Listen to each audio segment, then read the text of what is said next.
Good morning, everyone. It is Sunday, start of a new vlog week. We got indigo vibes going on in the studio this week. Today's gonna be an interesting day. I did mention Becca is off looking at cars right now, and I'm hopeful that she'll be able to get a new one. That's a really unfortunate situation. Somebody hit her, insurance company wrote off her car. Didn't really give her all that much money, but we're figuring it out. So she's borrowing my car. She dropped me off at the studio, and we are getting to work. Today, what are we doing today? Well, Sunday fun day, of course, but we are kind of behind with our mentor track this week. And when I say kind of behind, I mean we haven't even started. We got to figure that out. We were working on two of the other tracks that we have on the go. One of them I showed you a couple weeks ago, which had this crazy intro bass line. And then, of course, we got to finish our remix this week, so we were working on that. So it's kind of neat, though. Deadlines are a real thing in the music industry, and we're juggling multiple projects. This is how it is. This is the start of my week, so I hope you had a good weekend. I hope that your week so far is going well. And yeah, we're gonna get on editing the vlog right now. Welcome back to Sunday Fun Day. We are going into week 8 of level 2. Future me, can you even believe it? Remember when you were in week 8 of level 2 at Icon Collective College of Music in 2021? Do you remember that, man? Look at where you are now. Pretty freaking amazing. I'm proud of you, buddy. Good job. Here we go. Let's get into it. Unit 8, time-based effects, modulation, routing, hearing, distortion. Unit 8, studio techniques classes, ambience and environments, reverb controls, delay controls, and then the class notes on time-based effects, followed by, as per usual, a review set. Seems pretty basic, but I'm sure that there are going to be quite a few little nuggets in there that are going to actually help me to understand how to properly implement reverb and delay. Then we are back into some ear training, this time all about distortion. The distortion ear training lessons are harmonic distortion, intermodulation distortion,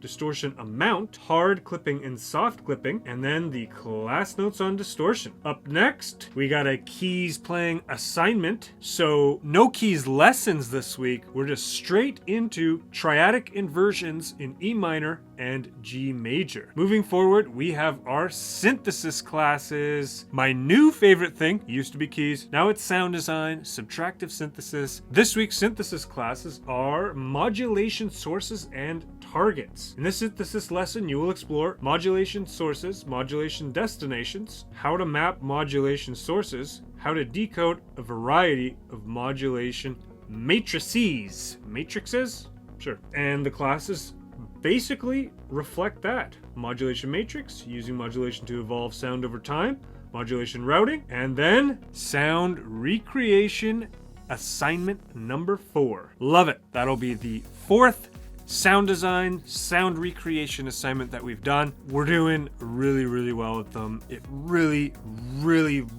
excites me that I'm actually freaking taking the time to learn how to make these sounds. Things are moving along nicely for these courses for me. I'm absolutely loving this program so far. All right, that is it for Sunday Fun Day today. Good morning and happy Monday to everyone out there. We're gonna kill it this week, everybody. We are gonna have a great week. We did get some unfortunate news this morning. Daft Punk, they've broken up, they've stopped. That's it. That's sad. I was really hoping they'd do a one more time tour. I really think this is kind of their style, you know, on a random Monday, let's just say it's over. But yeah, so we've been listening to Daft Punk music all morning. We arrived a little later in the studio. It's about 9:30 a.m. We're gonna absolutely kill it this week. You know, if there's anything I can take from the iconic duo Daft Punk, it's that the story of how they became Daft Punk is literally somebody was basically calling them out for their weird,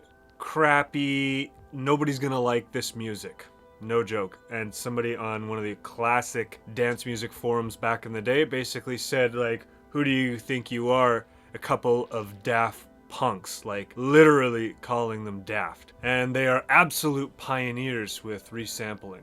A lot of their songs have resampled parts from classic jazz and different genres that they took and manipulated into almost unidentifiable sections of their music. Really, really cool. If you just look on YouTube, you'll get some really cool videos that actually show a lot of how they did what they did. For me, I'm just gonna take it, use it as motivation, use it as inspiration, their careers, their music, their whole robot thing, like just unbelievable. We're jumping straight into the lessons this morning. That's what we've already got on the go. All right, everyone, I'm gonna admit something to you. I'm taking off for the day.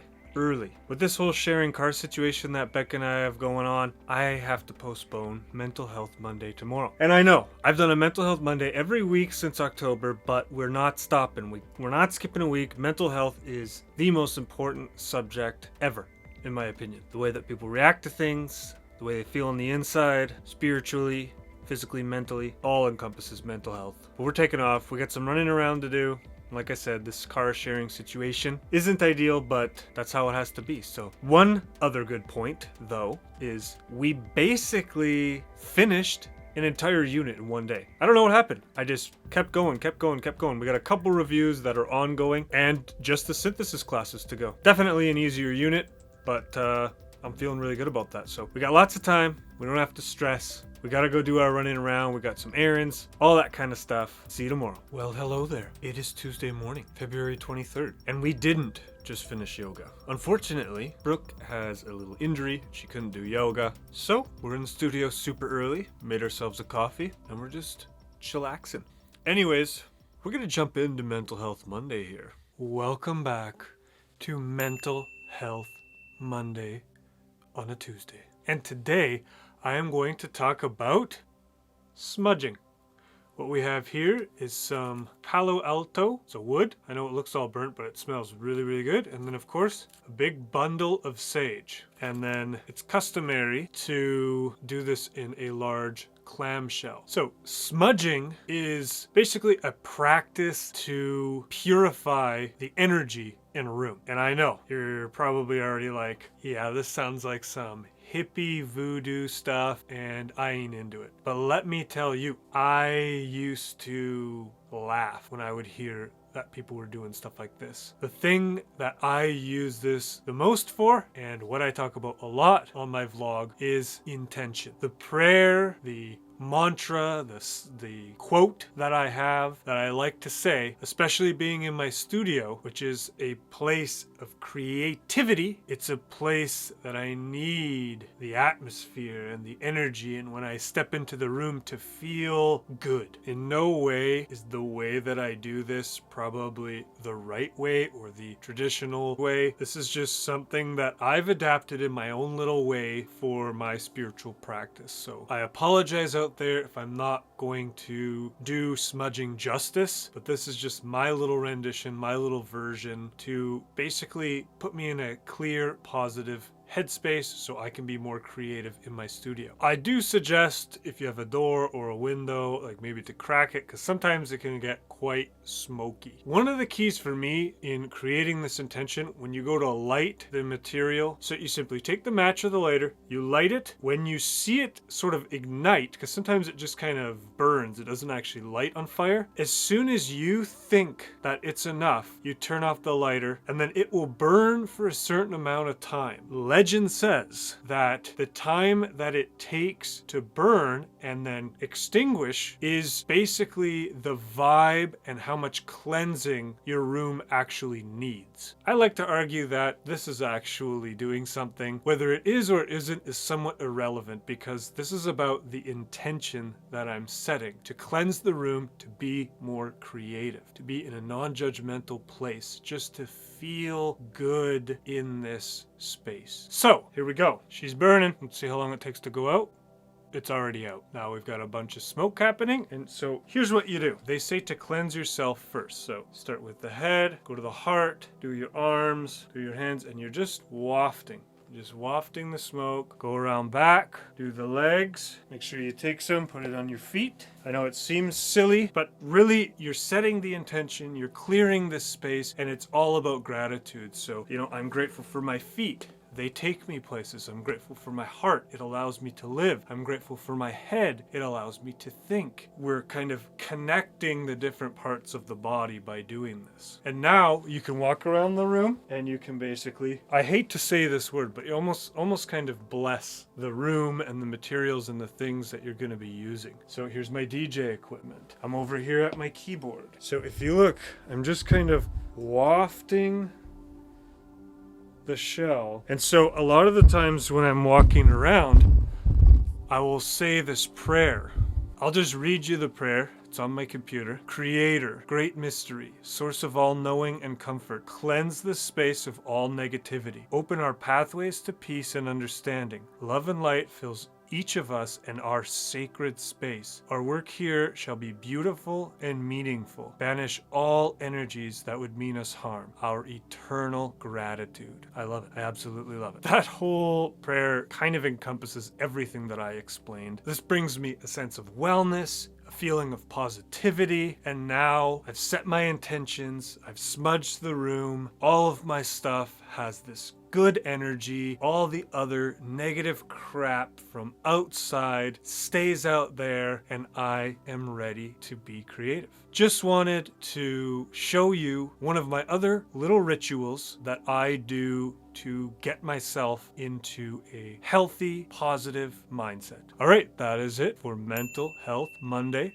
on a Tuesday. Good morning, everyone. No hands. Got this baby set up on the tripod. Do you like my new sweater? Kind of matches. Light hair, indigo vibes, blue sweater. Woo! Love it, love it, love it, love it. I'm having a good Wednesday. Got up nice and early, had a coffee. I should do like my routine video. I think that would be a cool video. We just made our breakfast, and today is about two things. Number one, we're gonna finish off Unit 8. We just have the synthesis lessons as well as the assignment to do. Second thing, that remix that I showed you last Wednesday for WIP Wednesday is due on the 1st. So I gotta get that done. I'm loving the soft vibe of the hair. I think it looks real nice. I really hope your week's going well. We're gonna get right into it. Welcome back to another episode of WIP Wednesday. WIP Wednesday is where I show you my works in progress, and this quarter, my mentor has me doing a track a week. I'm really proud of this track. Just randomly named it Thrive, but this is a bit of a different sound from me, and I guess it's melodic house. I'm not going to play the whole 6 minutes, obviously, that's a long time, but instead of talking throughout, I'm just going to play a few different sections for you, and then kind of talk about the process at the end.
pretty good track, in my opinion. This is obviously different for me. It's darker, it's slower, it's something out of my comfort zone because I wanted to challenge myself. Actually getting your tracks fully arranged takes its shape. And once you can actually see the track from left to right, instead of getting stuck in producing up and down, it almost tricks the brain into going, oh my God, I have a full track here. Usually at this point, once you have the ideas in place, then you arrange the track. What I'm finding now is that I'm getting much, much, much faster at getting a track put together. Arguably, that experience and doing something like this with a mentor is giving me the skill set that I need to make good music. Before quality comes quantity. Quantity does equal quality, but that quality only comes with the experience behind you. All right, that is it for WIP Wednesday this week. I'm really excited to show you what I come up with next week.